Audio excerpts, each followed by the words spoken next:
Everyone. I hope you are doing well. This is Nakia here, aka Queen Peace, and it is almost 6 more days left in my 37 days detox and cleanse, and it has been going really well. And so, as I'm reading, I hopefully will finish this in the next 7 days. The Vegecation Over Medication book. There's a very key part in here that I want to share with you all today as we are approaching, we're in this holiday season, especially here in the United States, and just food for thought. So what I want to share with you all is, I'm not going to read it word for word. Definitely do suggest getting the book, doing the cleanse, doing the detox, having guidance from Dr. Bobby Price to help you all on your journey. And so I am going to just read a little bit from this here and just share my thoughts, and hopefully it'll be somewhat of inspiration and help for you all. So this particular chapter goes into the bitter truth about sugar. And so it says, how the holidays help spread the flu. During the winter months, it's common knowledge that patients are always the sickest. This is most often attributed to the change in weather that begins in early October and lasts until April. But let's examine how eating habits and culture play their part. And so with this right here, again, I'm not going to read word for word for these passages. I do suggest you go and get the book. But I'll just hit on key things. So in late October, there's Halloween. So we know Halloween, whether you celebrate the holiday culturally, it's a lot of sugar. It's a lot of processed foods, sweets, other things like that. People rack up on it, and having all of that available during that time, it's a lot of processed sugars. And so, and it doesn't just impact the children, but the adults the same. It's like, oh, let's load up on all the sugar. So hitting with October, lots and lots of sugar. Then you have about 3 weeks later, Thanksgiving dinner. And so Thanksgiving, Friendsgiving, whatever we may call that, then lots of other foods that put us in a sedated space, whether that be cranberry sauce, stuffing, green bean casserole, a lot of these things I grew up on, macaroni, potato salad, all of these things, but in such an abundance where we're overeating. A lot of people say, we get the itis. Well, that's the body's shutting down. There's some key things here of the body shutting down, it cutting off the blood and circulation to the rest of the limbs and the abdomen, sedating the brain into sleep to divert energy towards digestion, right, of all these acidic foods. Is very key of, I know we say, oh, you got the itis, but what's happening is slowing this down so it can try to process all of the things that we put in our body. It's very eye-opening. Number 3, Christmas time. Holidays again. You got all the leftovers from Thanksgiving. It's continuously eating on these things that are bringing the energy levels down. And it depends on everybody in their different levels, right? As far as what you are eating, what you are putting into your body during these times, and that awareness to say, oh yeah, this is a time where my immune system may be the lowest.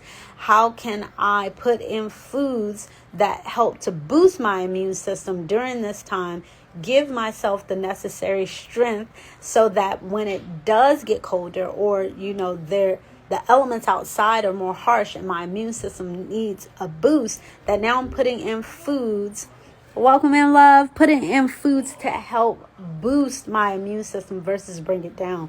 So again, we're into the Christmas holiday time. I have a lot of the same foods from Thanksgiving time, overloading, and then sometimes eggnog and other things that, again, bring the immune system down versus bringing it up. Number 4, you have all of that, Christmas, holidays, as you're going through, or even those at Kwanzaa, other foods that we're making, and you're going into the new year. Some people with the new year, now they have lots of alcohol that they're drinking during this time. And so it's like, why is there such a whirlwind of flu and sickness from October all the way through April?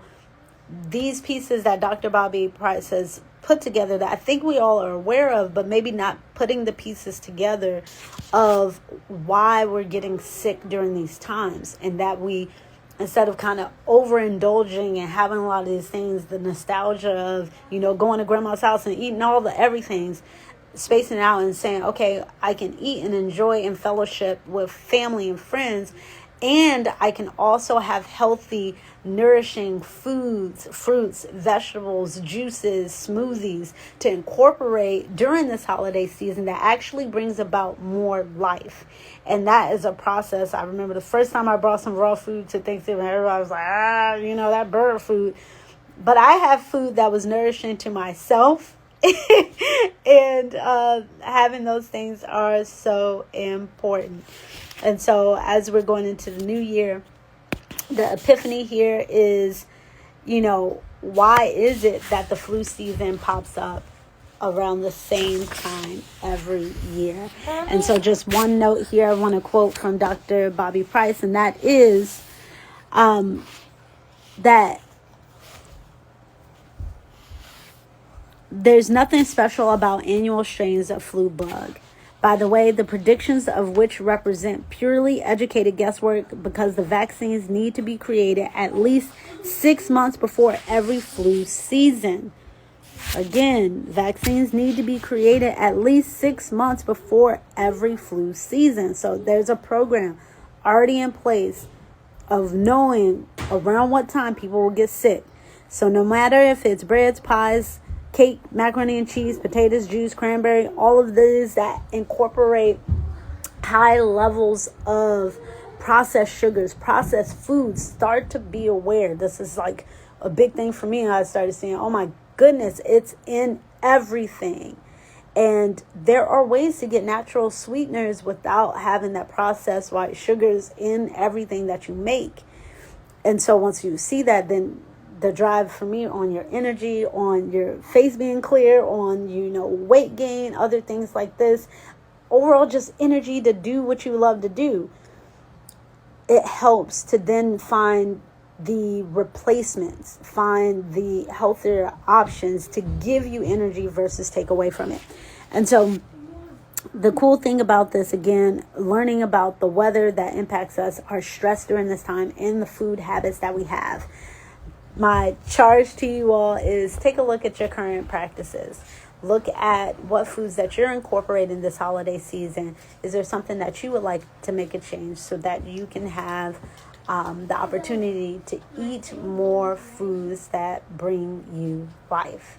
So with that is my thought for the day, thought for the week, for the rest of this month.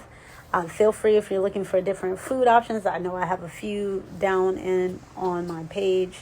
And just start incorporating, not just educating yourself more about what the body needs in order to thrive, and what foods that you can use in order to assist you on your journey. Again, this is Nakia here, reminding you to find peace in life and living foods. Peace, fam.